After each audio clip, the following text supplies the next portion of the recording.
Un patient de 28 ans s'est présenté à l'hôpital avec des symptômes inquiétants. Il a expliqué au médecin qu'il ressentait une gêne thoracique importante et qu'il toussait fortement depuis un certain temps. Le personnel médical a tout de suite su qu'il n'y avait pas de temps à perdre et lui a fait passer des radios. Bizarrement, les résultats n'avaient rien d'inhabituel. Le patient avait juste une masse dans ses poumons qu'il devait enlever le plus vite possible. Bien sûr, ce n'était pas la meilleure nouvelle pour l'homme, mais ce n'était sans doute rien que les médecins n'avaient pas vu auparavant.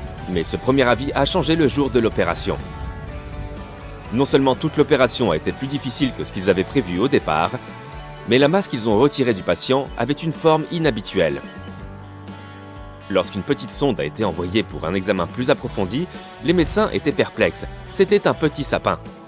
Les médecins qui avaient participé à l'opération pensaient que l'homme avait dû inhaler une graine, qui s'était installée à l'intérieur des poumons de l'homme. Après que la graine est devenue une jeune pousse, ces petites aiguilles ont commencé à endommager les tissus qui l'entouraient, ce qui a entraîné une gêne dans la poitrine et de la toux. Alors que l'histoire gagnait en popularité, les scientifiques se sont penchés sur cette histoire mystérieuse et ils n'ont pas été si facilement enclins à y croire, affirmant qu'elle était très probablement inventée. D'une part, la plupart des plantes ont besoin de beaucoup de lumière pour pousser. Or, il n'y en a pas dans un poumon humain. D'autre part, si c'était aussi simple, nous aurions tous des choses qui poussent dans notre corps. Après tout, les petites graines ne sont pas si difficiles à avaler ou inhaler. Ce n'est pas la seule histoire de plantes poussant dans un poumon humain qui a déconcerté les scientifiques. En 2010, un homme du Massachusetts a été hospitalisé après que son poumon s'est effondré. Là encore, ça n'a pas semblé prendre les médecins par surprise, aussi malheureux que cela puisse être, car le patient avait déjà des antécédents de problèmes respiratoires. Néanmoins, ils ont découvert une masse à l'intérieur du poumon de l'homme et l'ont immédiatement retirée. Ce qu'ils ont trouvé était tout aussi surprenant que le sapin. Un petit plant de petits pois. Seulement cette fois, les médecins ont suggéré que l'homme avait probablement mangé des petits pois pour le dîner et que l'un d'entre eux avait simplement pris le mauvais chemin et n'avait pas fini dans son estomac comme il aurait dû. Une fois qu'il a atteint ses poumons, le petit pois s'est mis à l'aise et a commencé à faire pousser des feuilles. L'explication est un peu plus complexe dans ce cas, mais elle reste plausible. Il s'avère que le morceau qui a été retiré du poumon de l'homme ne faisait qu'15 cm de long. Quelque chose de si petit ne peut pas vraiment être considéré comme une plante à part entière, mais la graine a tout de même pu pousser. C'est parce qu'une graine de pois peut germer même sans lumière. Elle le fait naturellement sous terre. La minuscule graine n'a pas besoin de lumière à ce stade, car elle a suffisamment d'énergie stockée en elle pour l'aider à pousser jusqu'au niveau du sol, où elle recevra alors la lumière du soleil dont elle a besoin pour continuer. En raison de leur relation avec le soleil, les plantes sont appelées autotrophes, ou organismes qui utilisent l'exposition à la lumière pour se nourrir. Beaucoup d'entre nous pensent que les plantes obtiennent leur menu quotidien de la terre, dans laquelle nous les plaçons, mais ce n'est pas suffisant. Les plantes ont besoin de la lumière du soleil, d'eau et des gaz présents dans l'air pour produire du glucose, la substance qu'elles utilisent pour se nourrir. Tout ce processus s'appelle la photosynthèse, est réalisé par toutes les plantes, les algues et même un tas de micro-organismes, comme les bactéries pourpres sulfureuses. Revenons maintenant à notre malheureux patient humain. S'il est vrai que la graine de pois a pu germer puisqu'elle contenait suffisamment d'humidité pour survivre, elle n'est pas devenue une plante de taille normale. Elle aurait besoin de la lumière du soleil pour cela afin que la photosynthèse puisse commencer. Cela ne veut pas dire que ce n'était pas dommageable ou dangereux. Beaucoup de médecins urgentistes ont des histoires similaires, comme celle de ces médecins de l'Essex, dont la patiente semblait initialement avoir perdu son dentier. La femme était âgée et avait déjà des problèmes de mémoire, si bien qu'ils ne l'ont d'abord pas vraiment prise au sérieux. Jusqu'à ce qu'on découvre que la femme avait aussi des problèmes respiratoires. Il ne leur a pas fallu longtemps pour faire le lien et comprendre que le dentier supérieur de la femme n'était pas entièrement perdu. Il était juste à l'intérieur de son corps. La femme l'avait avalé sans s'en rendre compte et il était resté coincé au fond de sa gorge, ce qui a également causé ses problèmes respiratoires. Toutes ces mésaventures ne sont toujours pas le fruit du hasard. Un Britannique voulait offrir à sa fiancée la bague de fiançailles de ses rêves, mais elle ne correspondait pas à son budget. Il a donc mis au point ce qu'il croyait être un plan astucieux. Il s'est rendu dans une bijouterie et a patiemment attendu que le bijoutier détourne son attention de la bague pendant une fraction de seconde. Dès que cela s'est produit, il a avalé la bague. Le bijoutier l'a remarqué et a appelé la police. Une fois sous les détecteurs de métaux, l'homme n'a pu qu'avouer le méfait. Le romantique rusé a été escorté dans une cellule où il devait, d'une façon ou d'une autre, rendre la bague à son propriétaire légitime. Ce n'est pas la seule raison pour laquelle des gens ont été surpris à avaler des bijoux. Un jour, une femme s'est présentée aux urgences en se plaignant de douleurs à l'estomac. Elle n'avait rien de particulier. Au contraire, c'était une femme d'âge moyen, à l'apparence soignée. Son examen clinique n'a rien révélé de suspect. Mais les radios ont donné des résultats beaucoup plus probants. En regardant les images, les médecins étaient perplexes. Tout un tas de bijoux étaient coincés dans l'estomac et les intestins de la femme. Le personnel médical l'a évidemment interrogé pour savoir comment les objets étaient arrivés là. Et sa réponse était encore plus surprenante.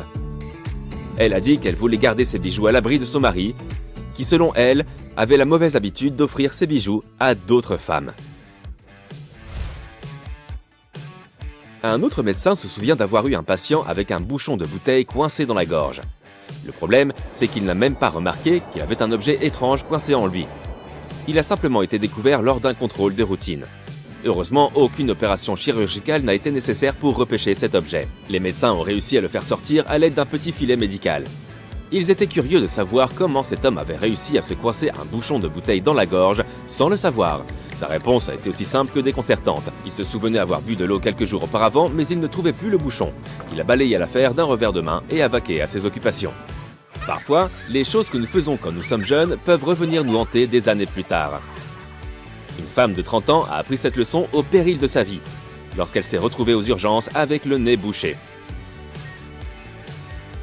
Aucun médicament ne semblait l'aider, si bien qu'elle a décidé de se faire examiner par un professionnel.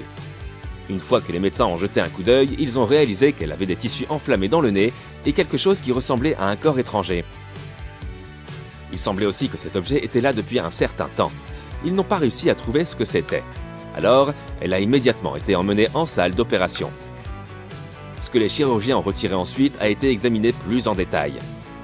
Et il s'est avéré que c'était une sorte de matériau ressemblant à du papier.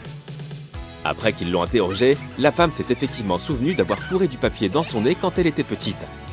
Mais elle était tout aussi surprise que les médecins que le petit morceau soit resté là, dans son nez, pendant plus de 20 ans. Certaines extractions de corps étrangers sont plus compliquées que d'autres. Un enfant s'est retrouvé aux urgences après avoir fourré le jouet en plastique de son frère dans son nez. Alors que les médecins essayaient de le retirer avec précaution, l'enfant a toussé et le jouet est descendu dans sa gorge et dans son estomac. Les médecins et la famille de l'enfant ont patiemment attendu que le garçon fasse passer le jouet vers sa destination finale. C'était sans doute sa façon à lui de le rendre gentiment à son frère. Hé, tu peux parler plus fort ? Je viens de manger une pizza entière. C'est parce qu'après avoir mangé un gros repas, notre audition a tendance à être un peu moins fine. Pendant la digestion, la majeure partie de notre circulation sanguine est orientée vers l'estomac, ce qui prive un peu tous les autres organes. Ainsi, la prochaine fois que tu voudras écouter ton groupe préféré lors d'un concert, assure-toi de manger un repas plus léger pour que ton ouïe soit optimale. En plus de notre estomac et de notre rein gauche, nous avons un organe magique qui peut repousser si nous en enlevons une partie. Notre foie peut se régénérer en fabriquant de nouvelles cellules appelées hépatocytes. Elles commencent à se multiplier dès que le foie a été endommagé. La gravité de la lésion détermine si le foie peut se régénérer complètement et le temps qu'il lui faudra pour le faire. Tu t'es déjà demandé ce qui est le plus mauvais pour ton corps ? Ne pas dormir ou ne pas manger ? Il s'avère que le manque de sommeil est plus dangereux. En effet, si tu ne te reposes pas, ton corps est exposé à beaucoup plus de risques. Après 24 heures sans dormir, tu peux commencer à avoir des problèmes de mémoire et avoir du mal à te concentrer. Après seulement 17 heures sans dormir, tu commences à te sentir fatigué et étourdi, irritable, tendu et plus émotif. Ok, j'ai besoin d'une sieste. Tes récepteurs de la douleur deviennent aussi plus sensibles, ce qui signifie que tout te fait un peu plus mal que la normale. Oh, et cela affecte aussi ton audition. Quoi ?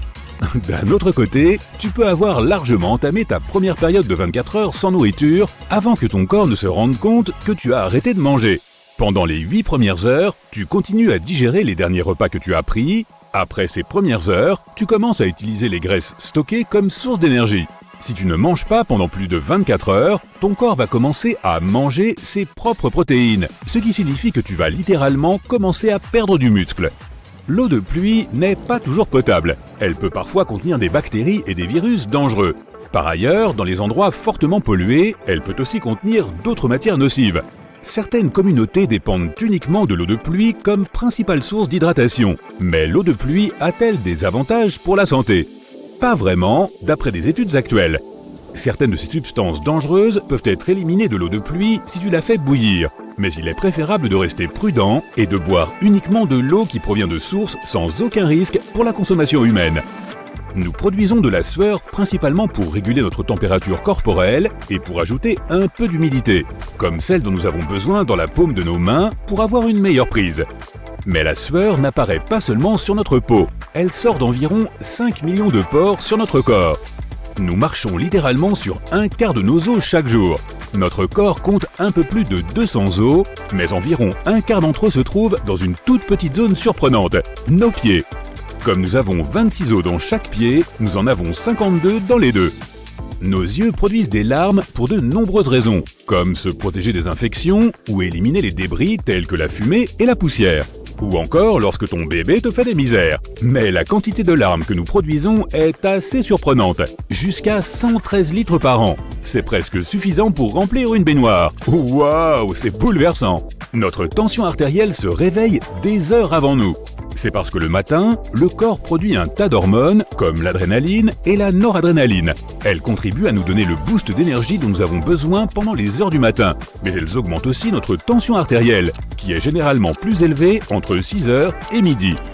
Pendant la nuit, comme nous devrions techniquement dormir et ne faire aucune activité physique, notre tension artérielle baisse jusqu'à 20%. En parlant de fluide vital, notre sang représente environ 10% du poids total de notre corps. Nous avons tendance à penser que notre poids corporel est principalement constitué de muscles, de réserves de graisse et d'os, mais il y a beaucoup plus que cela. Chez une personne adulte en bonne santé, les os représentent 15% du poids total du corps. Les muscles représentent environ 40 à 45%, les dépôts de graisse environ 15%, et le reste est composé d'éléments comme la peau, les tendons, les cheveux et d'autres petits trucs sympas.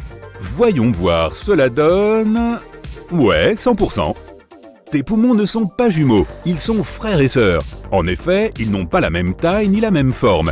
Ton poumon droit est plus gros et a tendance à peser plus lourd. Et c'est ton cœur qui en est responsable, puisque ton cœur est incliné un peu vers la gauche. Cela crée une petite cavité dans le poumon gauche appelée empreinte cardiaque. Le poumon droit est peut-être plus grand, mais il est un peu plus court, puisqu'il doit faire de la place pour le foie. Comme dans ta maison, il faut que tout puisse rentrer. Beaucoup de mesures de ton corps sont assez symétriques de manière surprenante. Si tu tends tes deux bras, ton envergure, et que tu les mesures, tu devrais voir à quel point tu es grand.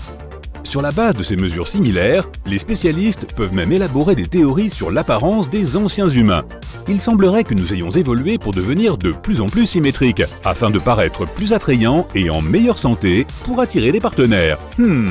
De plus, comme nous avons évolué pour marcher sur deux jambes, nos caractéristiques symétriques nous aident à nous déplacer avec le moins d'énergie possible, car elles créent un équilibre. Les humains ne sont pas des champions naturels en matière d'odorat, c'est sûr, mais notre nez peut capter environ 1 trillion d'odeurs différentes. Les scientifiques continuent de faire des recherches sur ce sujet et pensent que ce chiffre pourrait être encore plus élevé. Certaines races de chiens sont capables de percevoir des odeurs entre 10 000 et 100 000 fois supérieures aux nôtres.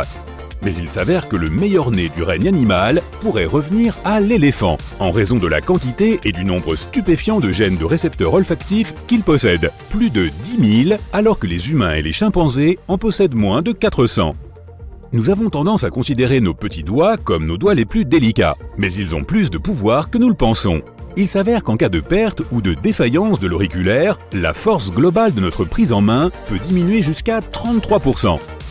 Le liquide contenu dans notre estomac, composé d'acide chlorhydrique, de chlorure de potassium et de chlorure de sodium, est bien plus puissant que n'importe quel aliment acide auquel tu peux penser, comme les citrons, les ananas ou les tomates. Le pH de l'acide gastrique sain doit se situer entre 1 et 3, soit juste en dessous de celui de l'acide d'une batterie. Les mèches de nos cheveux sont elles aussi très résistantes, si résistantes que des recherches sont menées sur elles pour reproduire leur solidité sur des matériaux de fabrication humaine.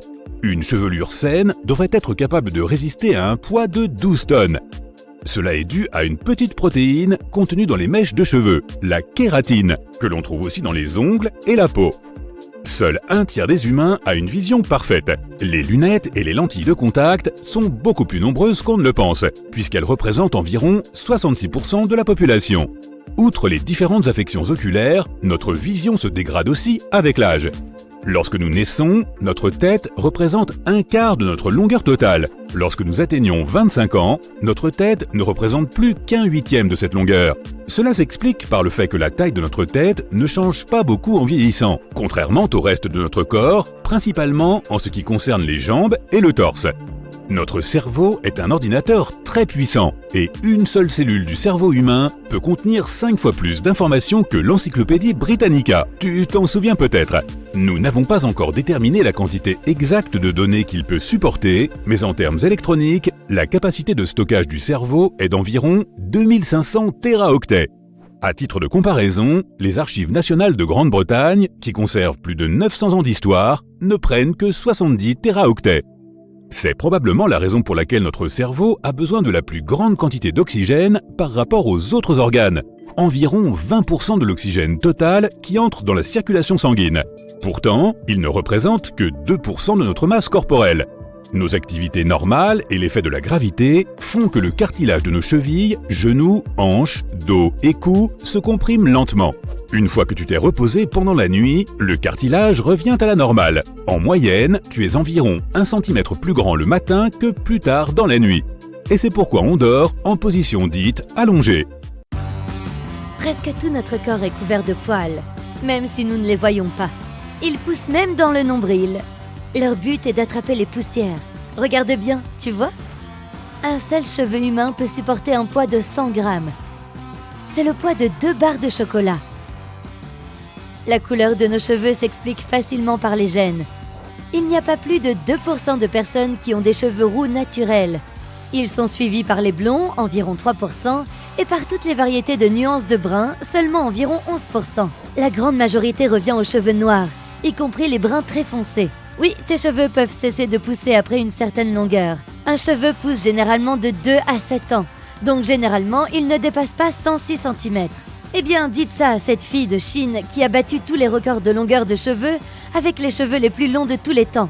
En 2004, ses cheveux mesuraient 5,6 mètres. Avec l'âge, tes cheveux perdent leur couleur naturelle. Cela se produit parce que la kératine reçoit moins de pigments. En vieillissant, les cellules de pigmentation des follicules pileux disparaissent progressivement et les cheveux deviennent gris. Au bout d'un certain temps, plus aucun pigment n'est produit. C'est alors que les cheveux deviennent blancs. La seule partie du corps humain qui ne reçoit aucun nutriment du sang est la cornée de l'œil. Elle est alimentée par les larmes et le liquide situé à l'avant des yeux. L'œil humain a une certaine ressemblance avec un moteur de voiture. Ils ont tous deux besoin de divers liquides pour fonctionner correctement. Un moteur a besoin d'essence et un œil a besoin de larmes. Pour bien fonctionner, les larmes doivent être bien réparties dans tout l'œil. C'est pourquoi nous clignons des yeux jusqu'à 20 000 fois par jour. Une paupière est donc un peu comme un lave-pare-brise. Nous avons 2 muscles vraiment rapides. Ils contrôlent la fermeture des paupières. Ce sont les muscles les plus rapides de notre corps. Les yeux sont fragiles et doivent être protégés. C'est pourquoi lorsque ce réflexe est déclenché, ces muscles ferment les yeux en 100 millisecondes environ. Ce n'est pas plus de 0,1 seconde. Nous ne reconnaissons que les couleurs violet-bleu, vert-jaune et jaune-rouge. Tout le reste est une combinaison de ces 3 couleurs. Il est impossible de calculer le nombre de combinaisons que l'œil humain voit, car chaque personne a de légères différences de vision. Mais il s'agit d'environ 1 million de combinaisons en moyenne, tu vois? L'incapacité à distinguer les couleurs, aussi connues sous le nom de daltonisme, touche environ 8% des hommes et 0,5% des femmes. Mais les couleurs elles-mêmes ne sont pas aussi stables et objectives qu'elles pourraient le paraître. De multiples tests ont montré que les gens perçoivent les couleurs différemment en fonction de nombreux facteurs tels que la situation géographique, la langue et le sexe, pour n'en citer que quelques-uns.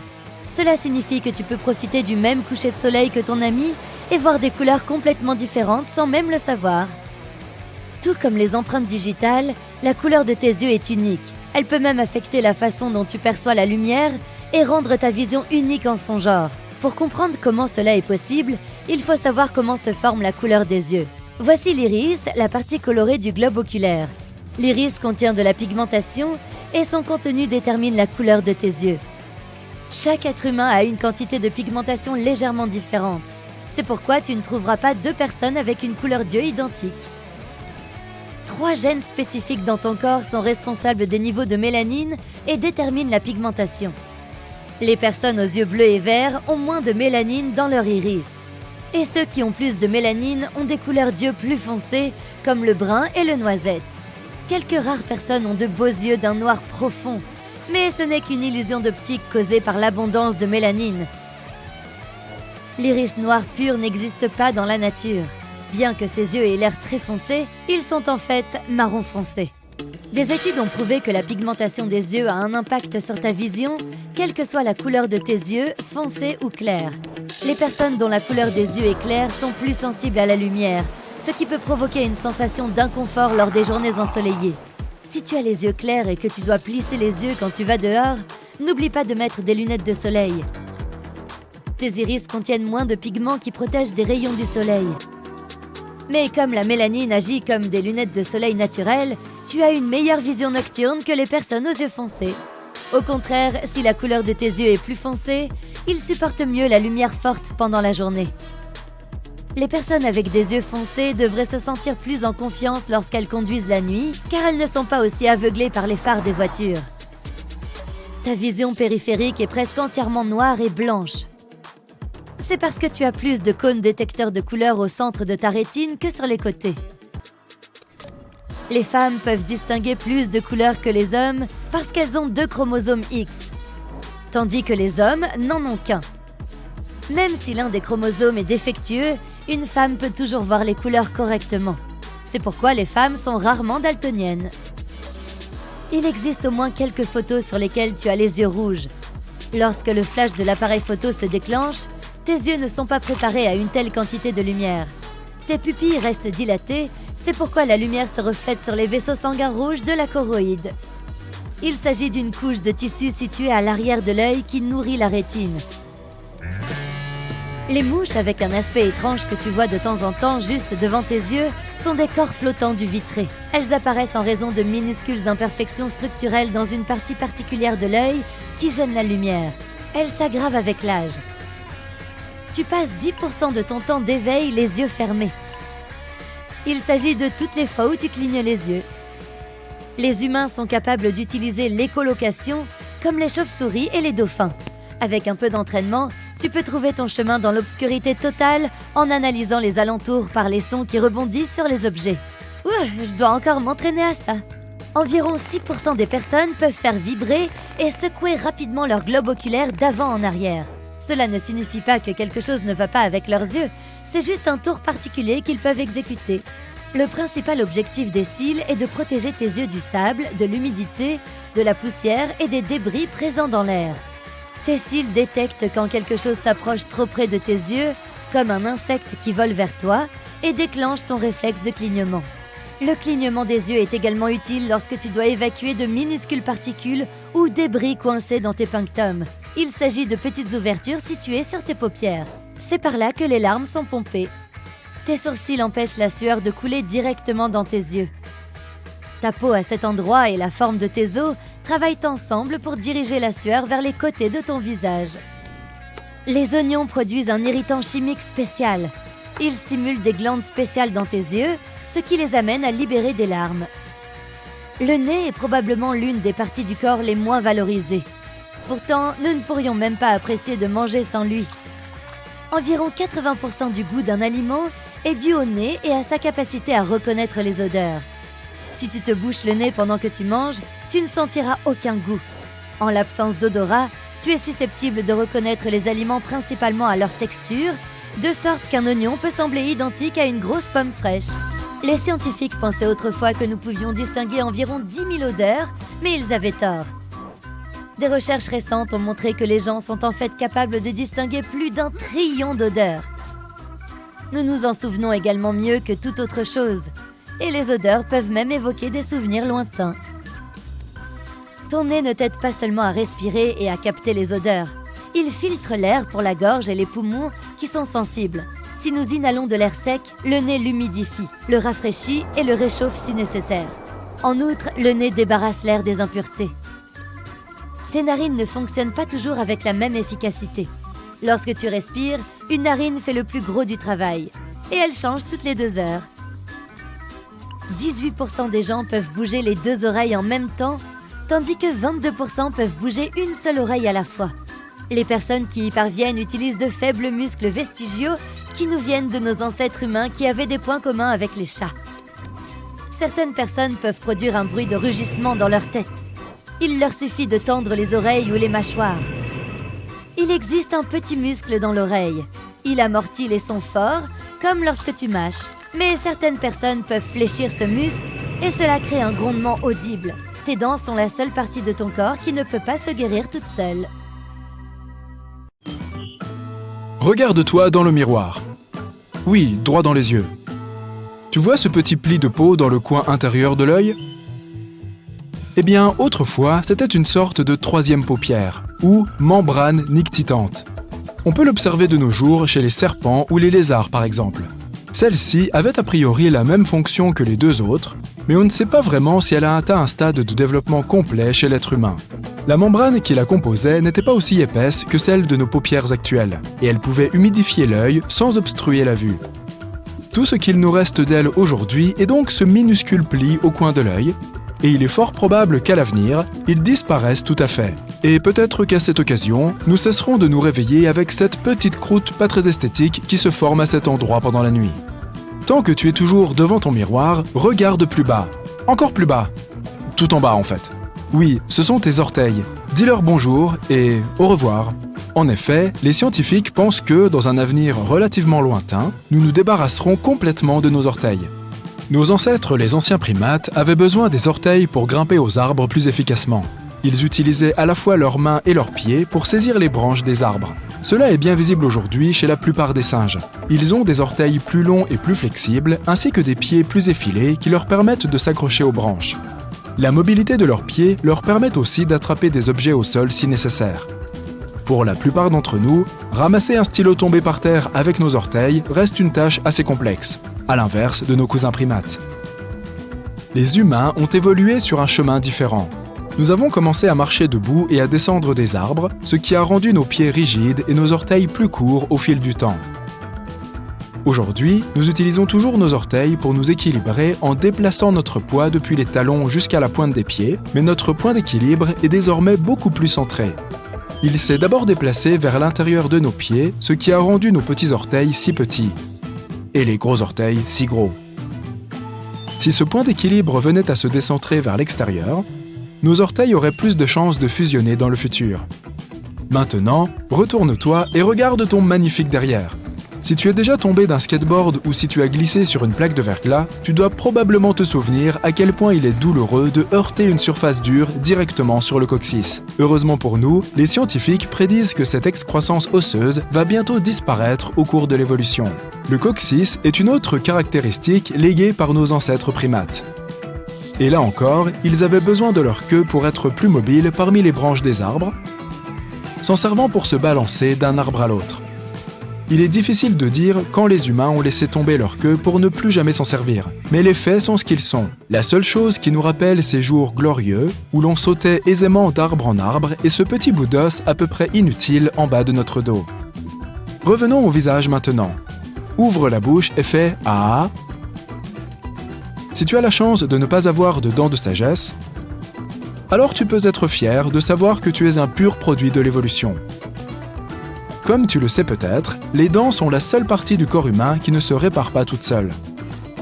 Si tu perdais toutes tes dents à cette sombre époque où il n'y avait pas de dentiste, ta seule option consistait à ne consommer que des aliments liquides. Les scientifiques pensent que la nature nous a donné des dents de sagesse pour remplacer les dents plus anciennes et usées que nous avons depuis l'enfance. C'est pourquoi elles poussent si tard dans notre vie. Mais aujourd'hui, avec tous les progrès réalisés par la chirurgie dentaire, nous avons tendance à garder presque toutes nos dents intactes jusqu'à un âge avancé. Et même si nous en perdons, nous pouvons toujours les remplacer. Cela fait des dents de sagesse un vestige un peu dépassé, ce qu'elles semblent comprendre par elles-mêmes, puisque de moins en moins de personnes n'ont besoin de subir l'épreuve que représente leur extraction à l'âge adulte. En parlant de dents, toute notre mâchoire a évolué au cours des 10 000 dernières années. Et il est prévu qu'elle change encore plus à l'avenir. En fait, de toutes les parties de notre corps, c'est celle qui s'est transformée le plus rapidement. Lorsque les premiers humains survivaient grâce à la chasse et à la cueillette, ils avaient besoin de mâchoires massives et puissantes ainsi que de dents plus grandes pour pouvoir mâcher la viande crue et broyer les plantes. Lorsqu'ils se sont mis à cuisiner, puis à cultiver, leur nourriture est devenue moins dure et leurs mâchoires se sont adaptées en conséquence. Au fil du temps, elles ont rétréci de plus en plus et il est probable qu'elles continueront de le faire. Avec beaucoup d'aliments transformés qui ne nécessitent pas beaucoup de mastication, les humains du futur auront probablement des traits de visage plus délicats, des mâchoires fines et des pommettes lisses. Certaines parties du corps ne disparaissent pas, mais font au contraire un retour en force. Il y a 100 ans, la fabella, un os minuscule situé à l'arrière du genou, n'était présente que chez environ 11% des gens, et les scientifiques pensaient qu'elle disparaîtrait entièrement et rapidement. Mais contre toute attente, ce petit os courageux a réussi à se retrouver dans les genoux de 39% des humains aujourd'hui. On ne sait toujours pas exactement pourquoi la fabella est revenue. Mais l'hypothèse la plus plausible est que nous sommes devenus plus grands et plus lourds que nos ancêtres. À mesure que notre alimentation est devenue de meilleure qualité et plus nutritive, notre taille et notre espérance de vie ont augmenté. Nous sommes d'ailleurs aujourd'hui probablement à l'apogée de notre taille évolutive.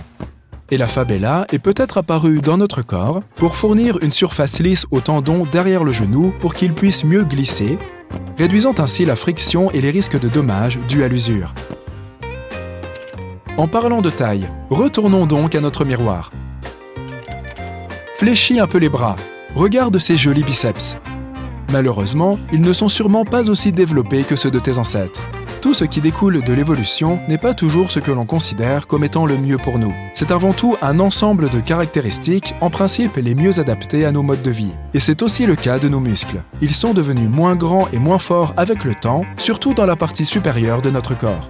Autrefois, les humains avaient besoin d'une grande puissance musculaire qu'ils mobilisaient pour effectuer toutes sortes de travaux manuels essentiels, comme la chasse et le transport des proies, ainsi que la fabrication d'outils et la construction d'abris. Ensuite, cela n'est pas devenu plus facile. Bien au contraire, labourer les champs et construire des structures complexes exigeait beaucoup de force physique et d'endurance. Mais avec l'essor des progrès technologiques, les capacités physiques ont laissé de plus en plus d'énergie dédiée aux fonctions cérébrales, nous permettant d'inventer des machines qui travaillent à notre place parfois plus efficacement. Nous nous sommes orientés vers un mode de vie sédentaire, passant de plus en plus de temps assis devant des écrans. De façon générale, notre musculature n'a cessé de diminuer, car elle nous est de moins en moins nécessaire. Il est fort probable qu'à mesure que le progrès avance, nous verrons nos forces s'amoindrir et nous aurons plus de difficultés à gagner en masse musculaire. Notre cerveau est particulièrement intéressant, car il a évolué d'une manière assez étrange. Au début, nos lointains ancêtres avaient un cerveau plutôt petit, mais les proches parents des Homo sapiens, les Néandertaliens, avaient un cerveau plus grand que celui de l'homme moderne moyen. Au cours de l'évolution, le cerveau humain s'est agrandi. Mais au cours des siècles les plus récents, il a commencé à rétrécir et personne ne sait exactement pourquoi. Certains experts affirment que cela pourrait avoir un rapport avec le changement de nos modes de vie et de notre socialisation. Les premiers humains, surtout les chasseurs-cueilleurs, devaient se souvenir de chaque plante et animal qu'ils voyaient, de leurs propriétés et de la façon d'utiliser telle ou telle chose. Ils avaient des connaissances plus générales, apprenant tout ce que leurs parents savaient et découvrir encore davantage par eux-mêmes. L'humain moderne a un savoir plus spécialisé dans un certain domaine, approfondissant un sujet précis tout en se fiant à ses pairs pour le reste. Alors que nos ancêtres travaillaient majoritairement en groupe dans lesquels tous savaient plus ou moins tout faire et pouvaient se remplacer les uns les autres, nous avons plus tendance à former des équipes où chaque membre a une tâche spécifique et est irremplaçable. Au bout du compte, la taille du cerveau ne semble pas avoir une importance si capitale. Les orques et les éléphants, par exemple, ont un cerveau beaucoup plus gros que le nôtre, ce qui ne les rend pas forcément plus intelligents. Plus heureux ? Peut-être bien. Et si nous nous projetons encore plus loin dans l'inconnu, c'est-à-dire dans des millénaires, nous pourrions développer des caractéristiques incroyables. Certains vont jusqu'à dire que, si le niveau des mers continue à augmenter, les humains pourraient s'adapter à la vie sous-marine. Nous pourrions avoir des mains et des pieds palmés pour mieux nager et même développer des branchies pour respirer sous l'eau. Autre scénario, si nous allons dans l'espace et commençons à coloniser d'autres planètes, nous devrons inévitablement nous adapter à leurs conditions. Mars, par exemple, a une gravité plus faible et un climat beaucoup plus froid. Cela rendrait probablement les humains plus grands et plus légers, mais pourrait aussi les amener à développer leur pilosité pour se tenir au chaud. Des planètes avec une gravité plus forte et des températures plus élevées transformeraient, au contraire, les humains en créatures trapues, robustes et probablement dépourvues de poils. Les possibilités sont infinies. Peut-être qu'à cause des réseaux sociaux, nous deviendrons simplement de petites formes floues avec de grands yeux et des pouces, et pas grand-chose d'autre. Ce sera tellement plus pratique pour envoyer des messages et des likes. Quelle charmante perspective!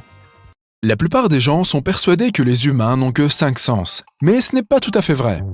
Le goût, le toucher, l'odorat, la vue et l'ouïe ne sont pas les seuls que nous ayons.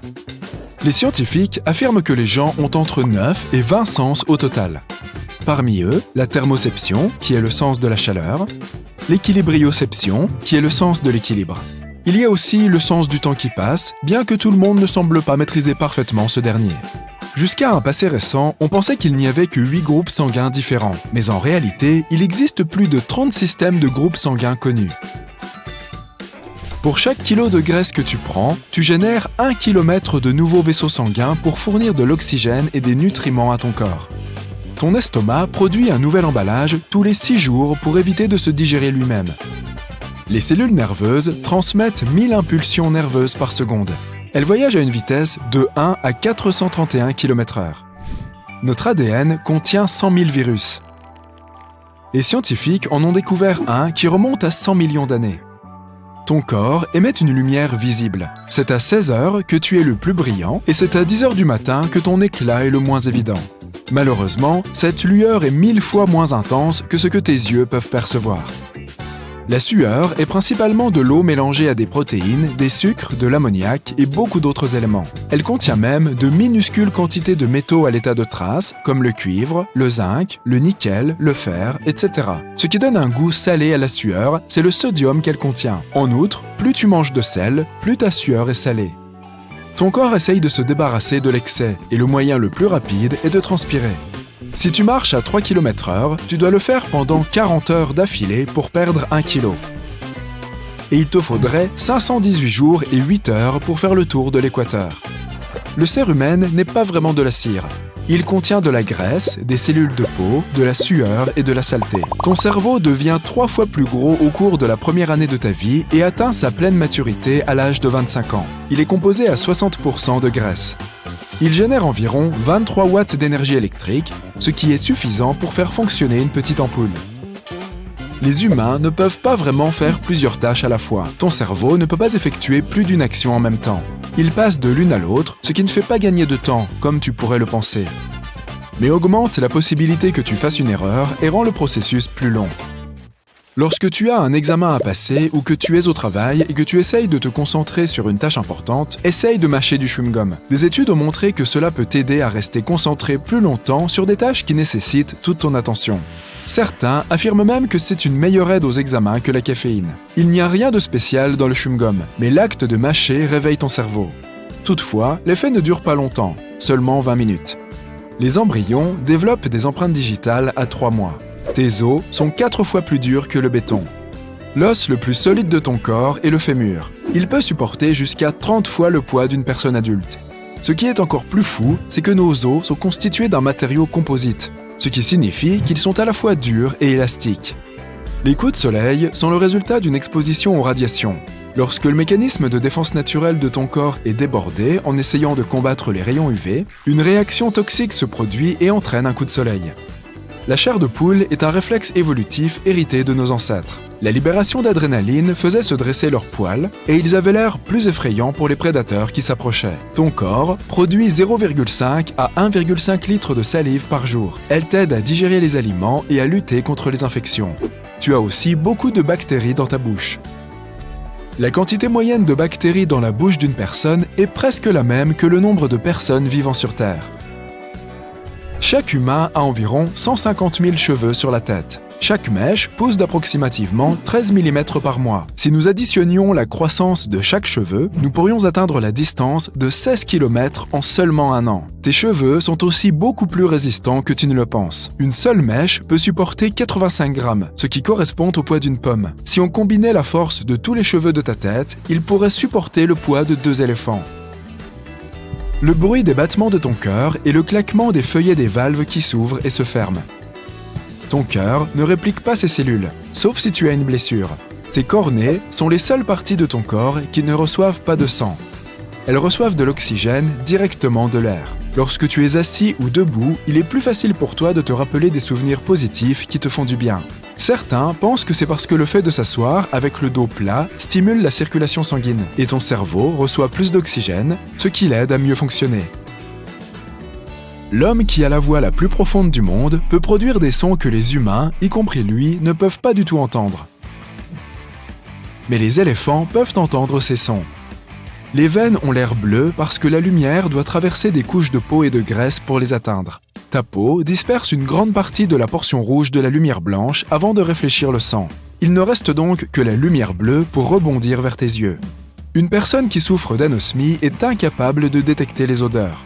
La phantosmie est la condition inverse, lorsqu'une personne sent une odeur qui n'est pas réellement présente. Le cerveau humain compte 100 milliards de neurones. Il est composé à 73% d'eau et il en va de même pour le cœur. C'est pourquoi, si ton cerveau perd ne serait-ce que 2% de liquide, tu commences à te sentir fatigué. Cela détériore aussi ta mémoire, diminue ta capacité d'attention et détériore ton humeur.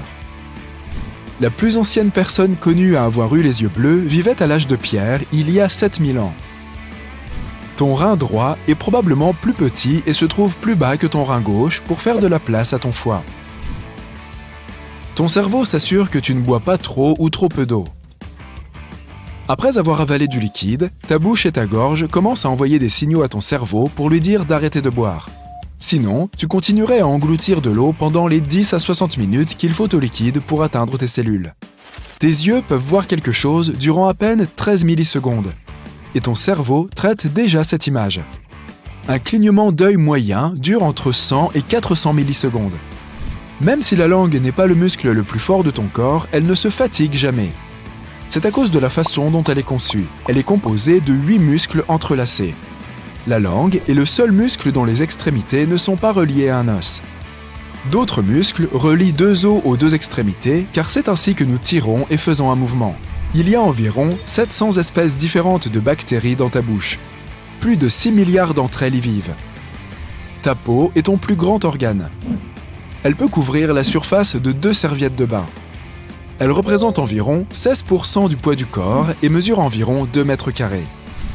Si tu tapais 60 mots par minute pendant 8 heures par jour, il te faudrait 50 ans pour taper le génome humain. Tu te fatigues plus vite quand il fait chaud.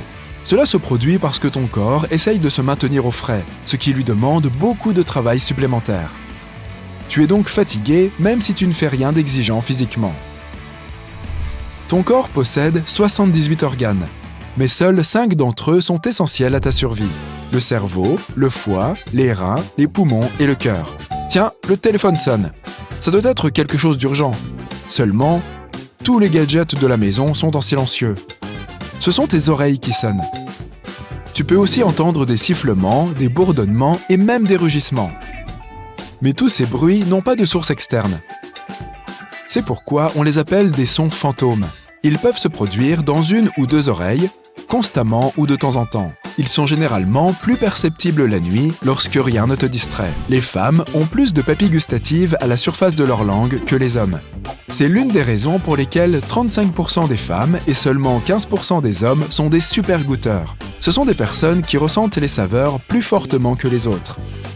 Les gauchers préfèrent majoritairement mâcher du côté gauche et les droitiers, tu l'as deviné, du côté droit. Même si tes empreintes digitales sont endommagées, elles repousseront avec le même motif unique. Lorsqu'ils respirent, un seul poumon n'utilise que 5% de l'oxygène que tu as inhalé. La plupart des gens ont 12 paires de côtes, ce qui signifie 24 côtes au total.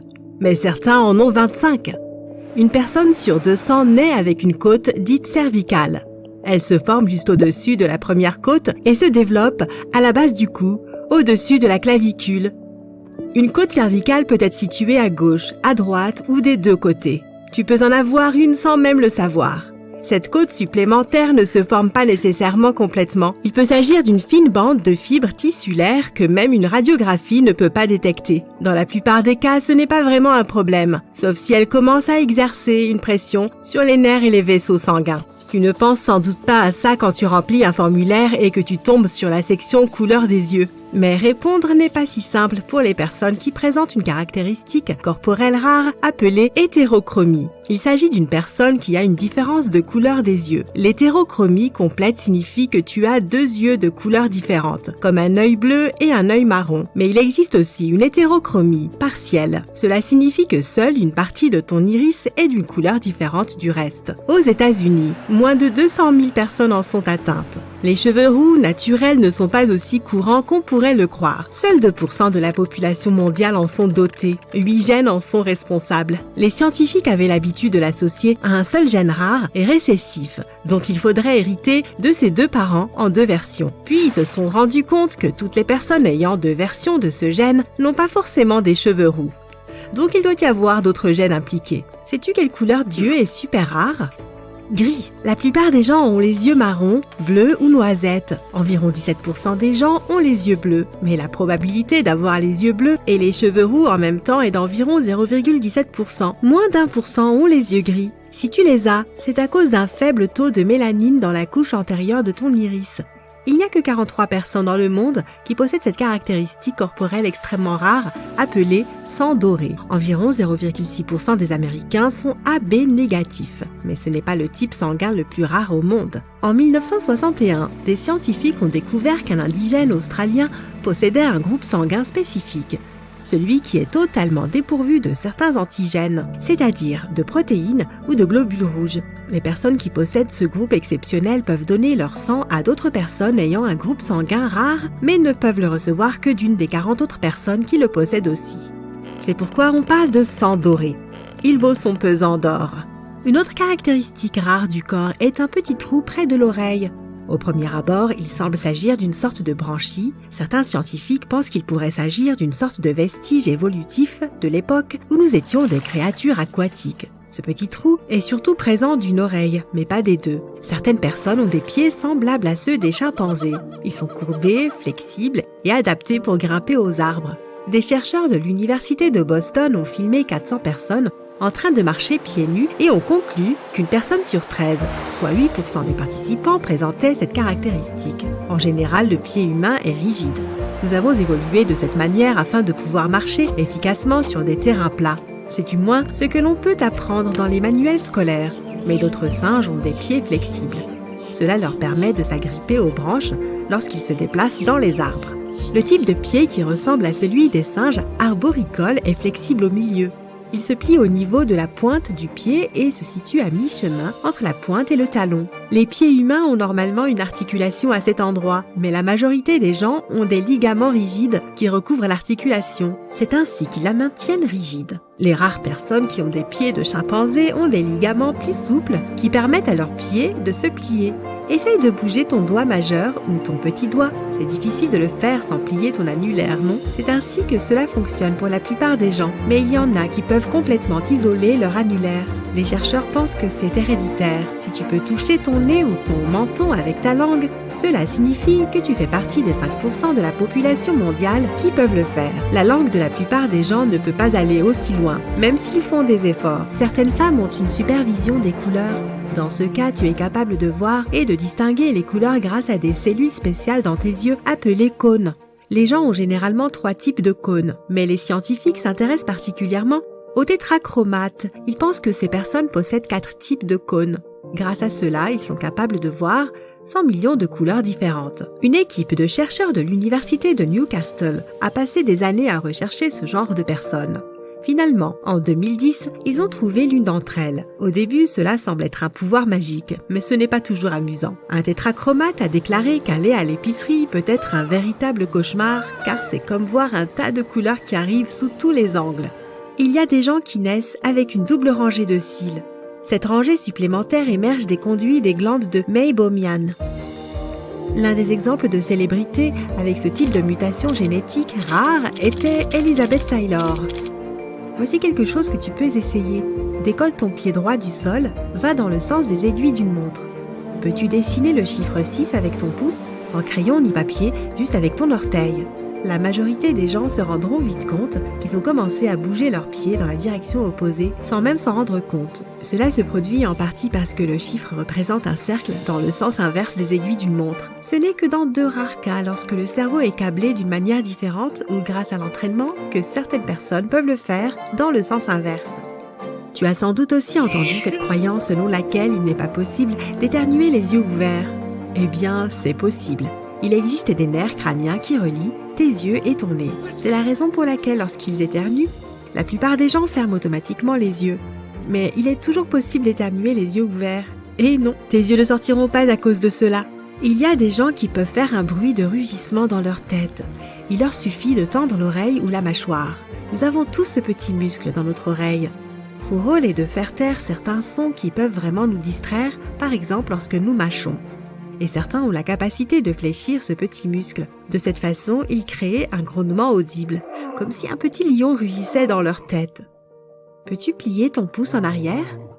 Alors tu dois avoir ce qu'on appelle le pouce de l'autostoppeur. Il s'agit d'un pouce avec une double articulation qui leur permet de le plier vers l'arrière. Il n'y a aucun risque à le faire et ce n'est pas quelque chose de très inconfortable pour eux. C'est possible grâce aux articulations distales du pouce.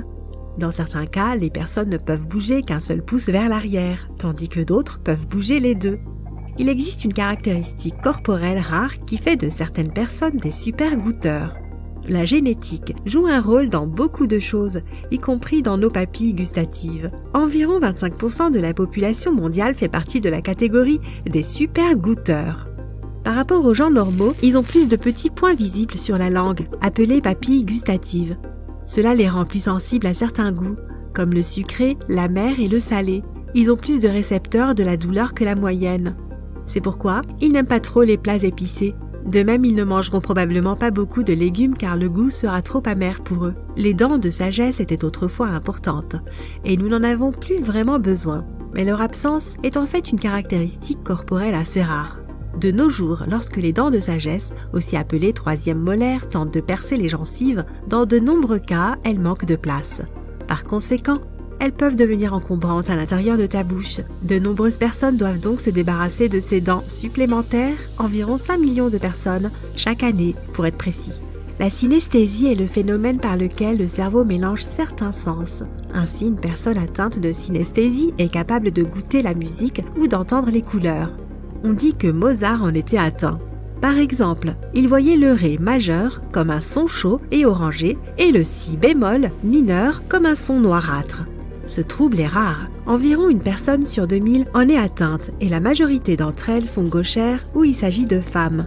Imagine que tu puisses te rappeler ce que tu as mangé au petit déjeuner il y a 15 ans comme si c'était hier. Bien sûr, tu gardes des souvenirs particuliers, mais il y a des gens qui peuvent se souvenir de tout ce qui leur est arrivé jusqu'à maintenant aussi clairement que de ce matin. Si tu leur donnes une date précise, ils seront capables de te dire ce qu'ils ont fait et où ils étaient dans le moindre détail. C'est ce qu'on appelle la mémoire autobiographique hautement supérieure. Et seules 60 personnes sur la planète la possèdent. Tu ne peux pas te rappeler un souvenir dans son contexte. Lorsque tu essayes de te souvenir d'un détail comme la couleur du t-shirt que portait ton ami l'autre jour, tu te souviens aussi d'autres détails. Par exemple, l'endroit où tu l'as vu et les choses dont vous avez parlé. L'hippocampe est la partie de ton cerveau qui stocke les souvenirs. Il a l'habitude de les regrouper, y compris de multiples petits détails. Les papilles gustatives durent en moyenne 10 jours. Ce sont des grappes de cellules sensorielles dans ta langue. Les papilles les plus proches de la surface sont plus éphémères. C'est la raison pour laquelle tu n'as pas besoin d'attendre trop longtemps pour pouvoir goûter à nouveau après t'être brûlé la langue. Une théorie affirme que le déjà-vu est une sorte de décalage dans le traitement du cerveau. Les scientifiques pensent que cela peut se produire lorsque ton cerveau transfère des informations d'un côté à l'autre et qu'il y a un retard d'une fraction de seconde dans ce processus. Cela signifie que ton cerveau reçoit 2 fois la même information et la traite comme un événement qui s'est déjà produit. Seulement 30% des gens peuvent dilater leurs narines. Et un tiers peut plier son pouce en arrière. Certaines personnes peuvent produire un bruit de rugissement dans leur tête, Il leur suffit de tendre les oreilles ou les mâchoires. Il y a un petit muscle dans l'oreille qui amortit les sons forts comme lorsque tu mâches. Mais certaines personnes peuvent fléchir ce muscle et cela crée un grondement audible. Le bout de tes doigts est sensible, mais des centaines de fois moins que tes lèvres. Tu inhales de nombreux types de débris différents dont 700 000 de tes propres squames cutanés et ce seulement en une seule journée. Une secousse hypnique est un soubresaut que tu peux ressentir en t'endormant. C'est un mouvement musculaire brusque qui survient pendant la phase de sommeil, non REM. Il peut créer une illusion de chute. L'une des théories est que lorsque tu t'assoupis, ton cerveau perçoit la détente de tes muscles comme un signe que tu as des problèmes et que tu es en train de tomber. Il envoie donc des signaux aux muscles pour qu'ils te protègent en se contractant. La synesthésie est une capacité spéciale et rare qui consiste à ressentir le goût de la musique ou à entendre les couleurs. Seule une personne sur 2000 en est atteinte. Pour certaines personnes, la coriandre peut avoir un goût similaire à celui du savon car la plante contient un composé chimique utilisé dans la fabrication de celui-ci. Mais seulement 4 à 14% de la population mondiale possède les gènes spéciaux qui peuvent le détecter. 18% des personnes peuvent faire bouger leurs deux oreilles en même temps, tandis que 22% peuvent faire bouger une oreille à la fois. Les personnes qui le font utilisent de faibles muscles anciens que nous avons hérités de l'ancêtre que nous avons en commun avec les chats. Les hématomes changent de couleur avec le temps. Un bleu apparaît parce qu'il y a un saignement sous la peau. De minuscules vaisseaux sanguins sont écrasés et une partie du sang est piégée à cet endroit. Au début, un bleu est rouge car ce sang est riche en oxygène, mais ensuite il devient violet, vert, jaune ou même gris lorsque le taux d'oxygène diminue. La sueur n'a pas d'odeur en soi. L'odeur désagréable est causée par les bactéries présentes sur ta peau. Lorsque la sueur sort des pores de ton corps, les bactéries la décomposent en acide. Ce que font la plupart des déodorants, c'est te débarrasser des bactéries sur ta peau. Les gens rêvaient autrefois beaucoup plus en noir et blanc qu'aujourd'hui. C'est parce qu'ils regardaient la télévision en noir et blanc. Le fromage bleu peut influencer tes rêves et les rendre plus vifs. Quant aux coquilles d'œufs, elles pourraient être utilisées pour faire pousser de nouveaux os humains. Les coquilles d'œufs de poule contiennent du carbonate de calcium, un élément également contenu dans nos os. La nourriture dans l'avion aura probablement un goût différent de la même nourriture au sol. C'est parce que tu perds jusqu'à 30% de la sensibilité de tes papilles gustatives à cause de la sécheresse et de la pression dans la cabine. Ceci est particulièrement vrai pour les aliments salés et sucrés.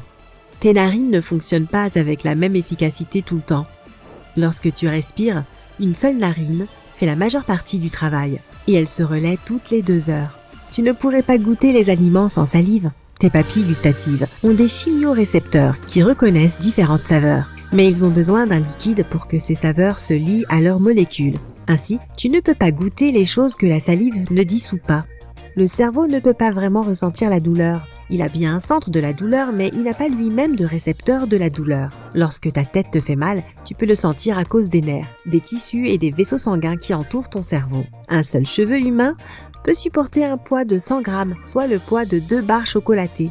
Les ongles des orteils poussent presque 4 fois plus lentement que les ongles des mains, qui sont plus exposés et utilisés plus fréquemment. Il doit y avoir au moins quelques photos où tu as les yeux rouges. Lorsque le flash de l'appareil photo se déclenche, tes yeux ne sont pas préparés à un tel afflux de lumière. Tes pupilles restent dilatées, c'est pourquoi la lumière se reflète sur les vaisseaux sanguins rouges de la choroïde. Il s'agit d'une couche de tissu à l'arrière de ton œil qui nourrit ta rétine.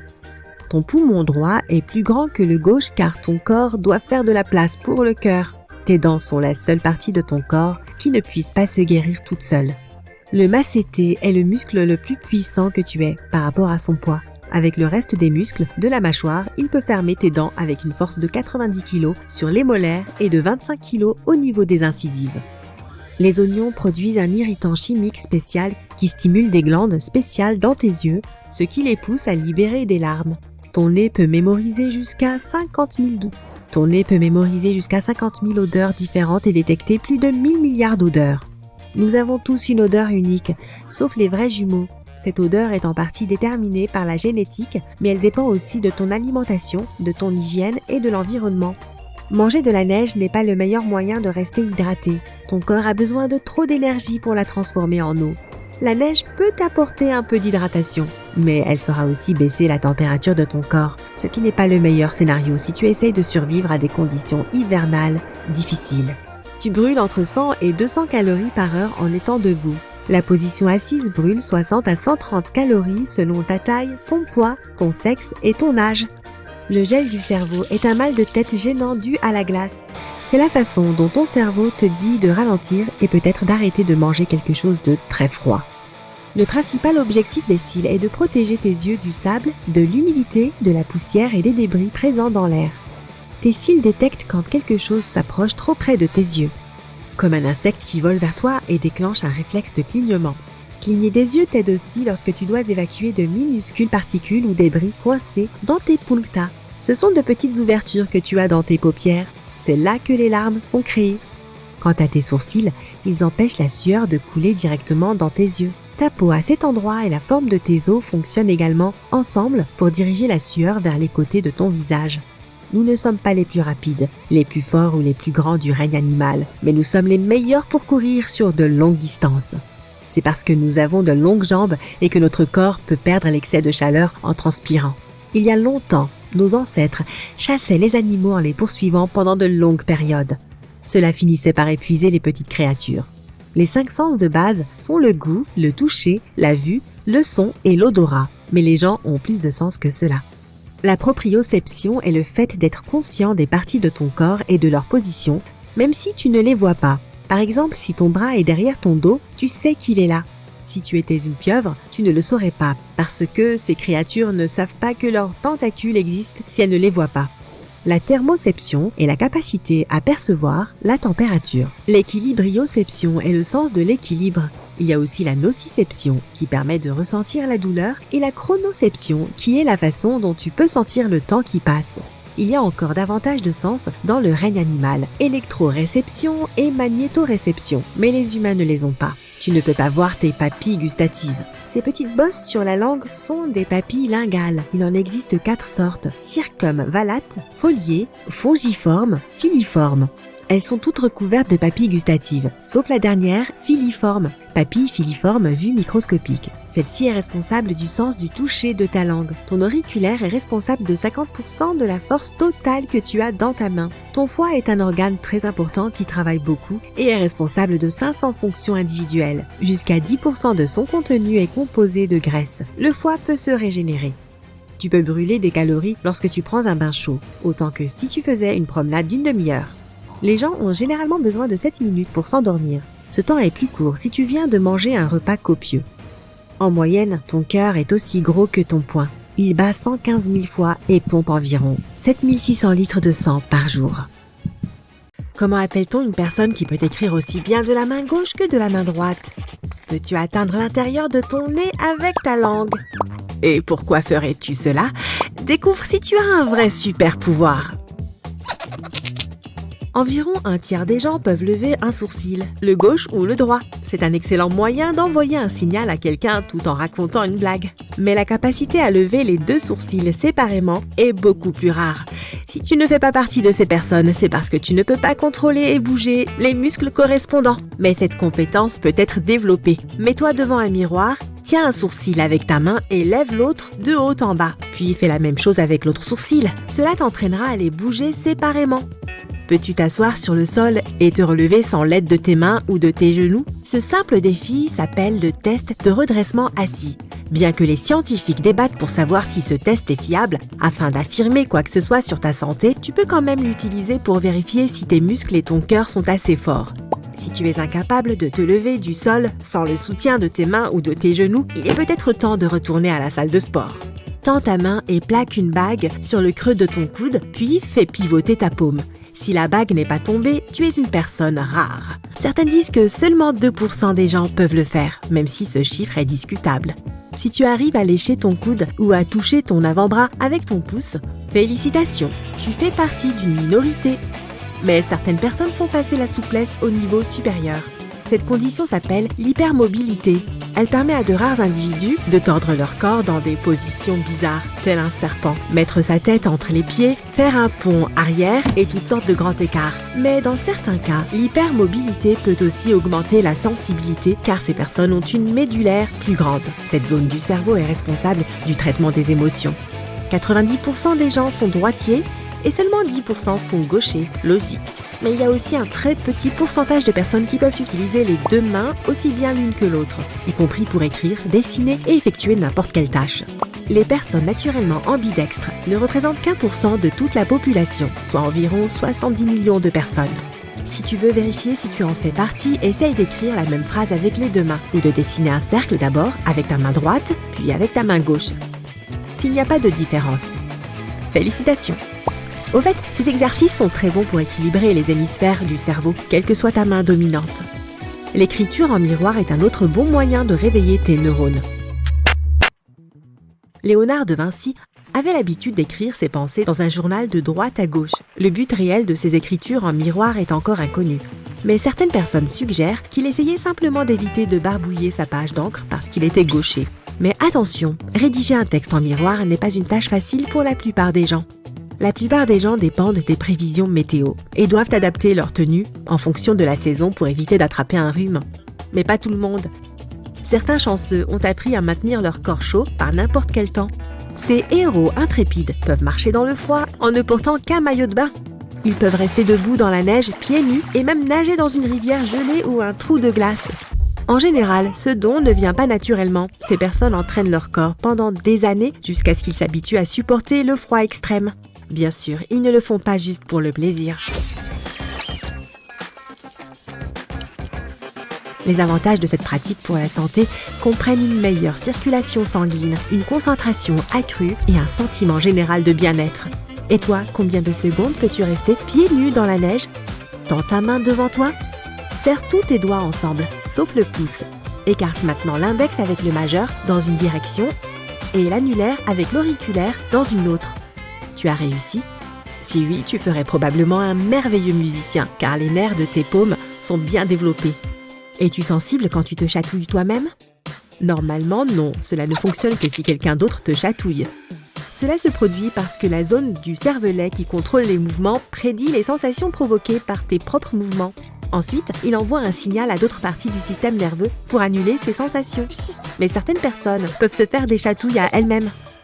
Si tu ne fais pas partie de ces personnes, toucher une nouvelle texture que le cerveau ne reconnaît pas encore ou utiliser un masseur de cuir chevelu peut t'aider à stimuler tes nerfs et à te détendre. Prends une feuille de papier et un stylo et assieds-toi sur une chaise, tends une jambe et tourne ton pied dans le sens des aiguilles d'une montre. Essaye de dessiner le chiffre 6 dans l'autre sens sur le papier ou en l'air, tout en continuant à faire tourner ton pied. Cette tâche est très difficile car la zone gauche de ton cerveau ne peut pas gérer deux rotations opposées en même temps. C'est pourquoi le cerveau essaye d'amener tous les mouvements dans la même direction. Seules quelques personnes y parviennent dès la première tentative. Tu peux aussi essayer d'écrire d'autres chiffres et observer des résultats amusants. Si tu veux vérifier l'état de ton système vestibulaire, essaye cette astuce simple. Mets-toi debout sur un pied et ferme les yeux. La plupart des gens perdent l'équilibre, au moins lors de la première tentative. Ton système vestibulaire comprend de nombreux organes et systèmes dans tout ton corps. Ensemble, ils permettent à ton corps de rester en équilibre dans différentes positions. Ce système comprend l'oreille interne et la vision. C'est pourquoi il est beaucoup plus facile de garder l'équilibre en silence et avec les yeux ouverts. Chaque jour, les gens utilisent leur langue pour reconnaître différents goûts et communiquer. Mais c'est aussi un outil formidable pour réaliser un tas de tours. Environ 10% des gens peuvent toucher le bout de leur nez avec leur langue. Le record actuel de la langue la plus longue du monde appartient à l'Américain Nick Storble. Sa langue mesure 10,1 cm selon le livre Guinness des records. Il y a aussi un autre prétendant dont le nom figure dans le livre indien des records avec une langue mesurant 27 cm. Waouh! Imagine ce qu'il peut faire à un cornet de glace! Mais la langue d'un homme adulte ne mesure en moyenne que 8,5 cm de long et celle d'une femme 7,9 cm.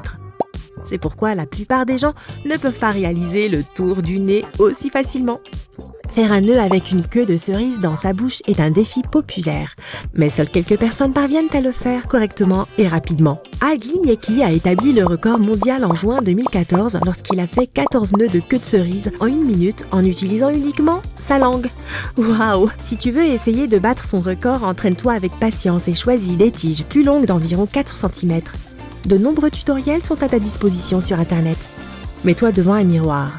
Ouvre la bouche et essaye de rouler les côtés de ta langue l'un vers l'autre pour faire une forme en U. 65 à 81% des gens sont des rouleurs de langue naturelle et la majorité sont des femmes. Certains pensent que c'est une aptitude génétique, mais des études récentes ont montré que les gens pouvaient développer cette compétence en s'entraînant. Keshari Mudra est un terme de yoga qui signifie recourber la pointe de ta langue dans ta bouche. Idéalement, elle doit arriver au-dessus du palais mou et reposer au début de la cavité nasale. Cette asana aide à rafraîchir l'esprit et le corps et à surmonter la soif, la faim et l'anxiété. Certains disent qu'elle aide aussi à faire des rêves lucides, si tu prends l'habitude de t'endormir en pratiquant le Keshari Mudra chaque soir. Mais la plupart des débutants en yoga passent des mois, voire des années, à atteindre la cavité nasale. Donc si tu arrives à le faire tout de suite, tu as de la chance. Peux-tu faire bouger tes oreilles intentionnellement ? Si c'est le cas, félicitations, car environ 22% seulement des personnes sur Terre sont capables de faire bouger une oreille. Quant à faire bouger les deux oreilles en même temps, seuls 18% en sont capables. Le remuement des oreilles était autrefois une chose courante pour nos lointains ancêtres. Les scientifiques pensent qu'ils pouvaient effectuer une variété de mouvements avec leurs oreilles. Le groupe de muscles responsable du remuement s'appelle les auriculaires. Et nous n'en avons plus vraiment besoin aujourd'hui. Mais certaines personnes affirment que tout le monde peut apprendre à faire bouger ses oreilles. Cela ne demande que du temps et de la pratique. Malheureusement, nous ne pouvons pas acquérir l'habitude d'orienter une oreille vers une source sonore comme le font les chiens et les chats. Les humains ont des queues. Ok, ça sonne bizarre, je sais, mais c'est vrai. Pendant que notre corps se forme encore dans l'utérus, vers le 31e ou le 35e jour, on peut vraiment commencer à la voir. À ce moment précis, tu as une queue. Elle est à l'intérieur de toi. C'est une partie de ton coccyx, pour être plus précis. Si tu passais une radiographie juste là maintenant et que tu demandais au médecin de te montrer ta queue, tu verrais de petits segments osseux au bas de ton épine dorsale. Nous avons perdu nos queues au cours de décennies d'évolution. Imagine que nous ayons encore nos queues. Il faudrait redessiner les pantalons, ils auraient peut-être un trou spécial ou même une poche pour notre queue. S'asseoir risquerait d'être un peu inconfortable, c'est le moins que l'on puisse dire. Nos ancêtres avaient aussi de la fourrure. Nous l'avons perdue il y a environ 1,2 million d'années. Tu penses peut-être que nous avons encore de la fourrure, c'est-à-dire nos poils actuels sur le corps, mais ce n'est rien comparé à ce que nous avions autrefois. Nous avions une fourrure épaisse comme celle des chimpanzés et des gorilles, car nous en avions besoin pour rester au chaud. Si tu vis dans un endroit glacial comme l'Alaska, tu pourrais être contrarié d'avoir perdu cette fourrure. Mais tu peux aussi voir les choses sous un autre angle. La perte de notre fourrure nous permet de profiter un peu plus des beaux jours. Lorsque nous vivions tous en groupe, nous partagions certaines choses qui n'étaient pas toutes positives. Il est possible que les humains ayant moins de poils ou de fourrure tombaient moins souvent malades parce qu'ils n'avaient pas autant de parasites sur eux comme les poux ou les tiques. C'est peut-être la raison pour laquelle nous avons évolué pour finalement perdre notre fourrure et devenir ce que nous sommes aujourd'hui. Bien que je doive admettre qu'avoir un système de chauffage intégré serait très utile en ce moment. Je n'aurais plus besoin de garder cette couverture sur mes jambes. Ah non, pas encore. Laisse-moi juste prendre une tasse d'eau pour faire partir ce hoquet. Ah, c'est beaucoup mieux. Ok, en réalité, ce n'est pas si facile de stopper le hoquet. Mais au fait, pourquoi est-ce si difficile de s'en débarrasser ? Eh bien, cela pourrait être dû à une caractéristique étrange d'une évolution passée. Une théorie avance que le hoquet n'a plus de réelle utilité et que nous le faisons uniquement parce que nous descendons des amphibiens. Nos ancêtres avaient à la fois des poumons et des branchies. Lorsqu'ils allaient sous l'eau, l'entrée ou glotte de leurs poumons se fermait. Aujourd'hui, nous avons toujours ce mécanisme de fermeture de la glotte, mais il est inutile car nous ne vivons pas sous l'eau. Quelle injustice! Si nous devons subir le désagrément du hoquet, nous devrions au moins être aussi capables d'en tirer profit. Imagine, tu commences à avoir le hoquet et c'est comme un super pouvoir. Tu arrêtes de respirer avec tes poumons et tu commences à utiliser des branchies. Ce serait formidable, surtout pour ceux qui aiment vraiment nager. La plupart de nos dents s'adaptent plutôt parfaitement à notre bouche, mais il y en a 4 qui arrivent en retard et qui gâchent tout. Je parle des dents de sagesse. Elles ne servent à rien, mais les humains et quelques primates en ont. Cependant, des espèces chanceuses comme les tamarins n'ont pas à s'en soucier. Environ 35% des gens n'ont même pas de dents de sagesse. Nous sommes peut-être sur le point de les perdre complètement, une fois pour toutes. Plus besoin d'aller chez le dentiste pour les enlever, et plus de maux de tête non plus. En Irlande, il y a beaucoup de gens avec des cheveux roux, genre vraiment beaucoup, plus de 30%. Ça fait beaucoup de roux dans le monde. C'est le résultat de la dérive génétique. La dérive génétique, c'est quand une caractéristique est transmise par les ancêtres sans avoir vraiment de raison d'être. C'est exactement pourquoi certaines personnes ont les cheveux roux. Donc, si tu as les cheveux roux, il n'y a pas vraiment de raison pour cela. Cela vient simplement de tes ancêtres d'une époque passée qui l'ont transmis à un autre membre de ta famille, et finalement, à toi. Dans l'utérus de notre mère, à 16 semaines, nous ressentons une forte envie de saisir le cordon ombilical et nous le faisons. Les singes le font aussi, et il y a une bonne explication à cela. C'est parce que lorsqu'ils sont dans la nature, ils ont besoin de s'accrocher à la fourrure de leurs parents. Les humains avaient l'habitude de faire de même, mais depuis que nous avons perdu toute notre fourrure, nous n'avons plus besoin de développer cette préhension involontaire, appelée réflexe de préhension palmaire. Ouvre grand la bouche et dis « Ah !» Bien, je peux voir tes amygdales maintenant, mais à quoi servent-elles ? Si l'on y réfléchit bien, elles causent en fait plus de problèmes que de bénéfices. Les amygdales sont apparues comme un moyen de nous protéger des germes et d'autres choses désagréables lorsque nous mangeons de la nourriture. Pourtant, le plus souvent, elles ne font que nous donner un horrible mal de gorge. C'est pourquoi il est très fréquent que les gens veuillent s'en débarrasser. Imagine une petite poche, nous en avons une à l'intérieur de notre corps. Pas exactement comme ça, mais un organe qui ressemble en quelque sorte à une poche, notre appendice. Les scientifiques pensaient qu'il était complètement inutile, mais ont récemment découvert qu'il pouvait en fait servir à quelque chose. Pourtant, comme les amygdales, il cause souvent plus de problèmes que de bénéfices. Il n'est pas rare que les gens se fassent enlever l'appendice sans que cela n'ait de conséquences réelles. Il ne doit donc pas être si important que cela. Cela a peut-être aidé nos ancêtres dans le passé, mais les problèmes d'appendice peuvent donner un gros mal de ventre. Ok, tu sais comment certaines personnes peuvent bizarrement bouger leurs oreilles, comme ça. Moi, je ne peux pas le faire, mais toi, tu pourrais en être capable. Essaie par toi-même. Certains d'entre nous peuvent le faire parce que, comme les autres animaux, nous avons un muscle appelé le muscle auriculaire, mais il ne nous sert à rien. Les chats, en revanche, contrôlent assez bien leurs oreilles, si seulement nous pouvions apprendre d'eux. Ils regardent vers l'avant et détectent un bruit derrière eux sans bouger leur tête, juste leurs oreilles. C'est une compétence plutôt cool si tu veux mon avis. Tends ton bras aussi loin que tu peux, ta main aussi. Maintenant, connecte ton pouce à ton petit doigt. Tu verras peut-être une ligne apparaître sur ton poignet. Ce que tu vois s'appelle le palmaris longus, et environ 90% de la population mondiale le possède. Statistiquement parlant, il est probable que tu en sois aussi atteint. À l'époque, nos ancêtres avaient besoin de toute l'aide possible pour grimper aux arbres et saisir des objets. Mais lorsque nous avons commencé à marcher, ces muscles sont devenus complètement inutiles. Les singes, en revanche, grimpent encore facilement aux arbres. Ils ont un muscle dans leurs pieds appelé le muscle plantaire, aussi connu comme le muscle du singe. Nous l'avons aussi, sauf que nous n'en avons pas vraiment besoin, puisque nous ne faisons pas d'activité de singe. Comme le longus palmaris, environ 10% des personnes naissent sans ce muscle. Il y a de fortes chances que si les singes se suspendent à une branche, c'est le muscle qu'ils utilisent. Si tu as envie de manger à 3 heures du matin, c'est parce que tu as faim. Tu le sais probablement déjà, mais ce que tu ne sais pas, c'est que la faim a évolué comme un déclencheur qui nous pousse à chercher plus de nourriture. Donc, si tu as encore quelques kilos en trop dont tu veux te débarrasser, tu sais quoi faire. Tu n'as qu'à blâmer l'évolution. Nos ancêtres les plus affamés se seraient efforcés de chercher de la nourriture et auraient survécu pour nous transmettre cette caractéristique. Notre amour des collations sucrées, comme les délicieux biscuits au chocolat et le lait, est également dû à l'évolution. Nos papilles gustatives ont évolué, tout comme la faim, pour nous aider à trouver des aliments bénéfiques pour nous. Tu te promènes et tu es frappé par une brise fraîche. Comme tu ne portes qu'un t-shirt, tu décides de rentrer chez toi. Tu rentres dans la maison en claquant des dents et tu te rends compte que tu as aussi la chair de poule. Nous tenons cela de nos ancêtres à fourrure. Quand il faisait froid, ils avaient la chair de poule et leur fourrure se hérissait. Cela emprisonnait l'air et isolait leur corps, comme un joli manteau duveteux. Nous n'avons plus de fourrure, alors cela ne sert pas à grand-chose. L'évolution explique aussi pourquoi tu peux avoir la chair de poule quand tu as peur. Imagine, tu es un homme des cavernes dans la nature quand, soudain, un tigre te saute dessus. Il commence à grogner contre toi, pas d'inquiétude. Tes poils se hérissent et tu as l'air d'un géant. La grosse fourrure pointue intimide le tigre qui s'enfuit. Tu sais, en fait, on n'a pas besoin de 5 orteils. Tu fais la lessive et tes mains sont pleines. Ah, tu laisses échapper une serviette. Qu'est-ce que tu fais ?